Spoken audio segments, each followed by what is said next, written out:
क्या तुम चाहते हो कि सृष्टि का विनाश हो जाए? नहीं भगवान, मैं यदि आप आज्ञा दें तो मैं अपना अस्त्र वापस ले लूंगा। सृष्टि के कल्याण के लिए यही उचित होगा अर्जुन कि तुम अपना अस्त्र वापस ले लो। मैं अपना अस्त्र वापस ले रहा हूं। हे ब्रह्मशेर अस्त्र, मैं भगवान वेद व्यास की आज्ञा अनुसार समस्त भूलोक के कल्याण हेतु तुम्हें अपने अस्त्र भंडार में वापस आने की आज्ञा देता हूं। अश्वत्थामा, कुंती पुत्र अर्जुन ने अपना अस्त्र वापस ले लिया है। अब तुम भी अपना अस्त्र वापस ले लो। मैं अपना अस्त्र वापस लेने में असमर्थ हूं भगवान। बहाना कर रहे हो तुम मुझसे। तुमने वही किया जो तुम्हें नहीं करना चाहिए था। अब भी अपनी भूल का प्रायश्चित करो। अपना अस्त्र वापस ले लो अश्वत्थामा। अपना मैं सत्य कह रहा हूं, मैं अपना अस्त्र वापस लेने में असमर्थ हूं। मैं इसकी विद्या को नहीं जानता। हाँ, परंतु मैं इसकी दिशा को अवश्य बदल सकता हूं। ठीक है अश्वत्थामा, यदि तुम अस्त्र वापस लेने में असमर्थ हो तो तुम इसको पृथ्वी की उस दिशा में मोड़ दो जहां की पृथ्वी प्राणहीन है, जहां मनुष्य, पशु, पक्षी, पेड़, पौधे आदि नहीं पाए जाते। उस दिशा में दो। मैं ये अस्त्र पांडवों की बहू अभिमन्यु की पत्नी उत्तरा के गर्भ की दिशा की ओर मोड़ता हूं।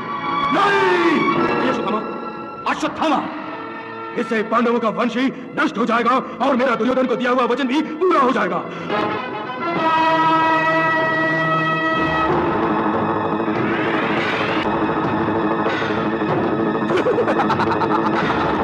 मैंने तुम्हारे सामने अपनी प्रतिज्ञा पूरी कर ली। नहीं मूर्ख अश्वत्थामा, नहीं। केवल एक अस्त्र पा लेने से कोई योद्धा विधाता नहीं बन जाता। यह तुम्हारा भ्रम है कि तुमने अपने अस्त्र से उत्तरा का गर्भ नष्ट कर दिया है। सच तो यह है कि ना ही उत्तरा का गर्भ नष्ट हुआ है और ना ही पांडवों का वंश समाप्त हुआ है। ऐसा कभी नहीं हो सकता। ऐसा ही होगा, क्योंकि अन्याय न्याय का गला कभी नहीं घोंट सकता। सत्य सत्य को कभी नहीं मिटा सकता। पांडवों का वंश नष्ट करने के लिए मेरा अस्त्र द्वारिका में उत्तरा का गर्भ नष्ट करने जा रहा है। हे भगवान, मेरी और मेरे बच्चे की रक्षा करो भगवान। अब दिखाओ अपनी माया, मेरे ब्रह्मशेर अस्त्र को। हे प्रभु, मैं जानता हूं कि आपके होते उत्तरा के गर्भ पर आज भी नहीं आ सकती।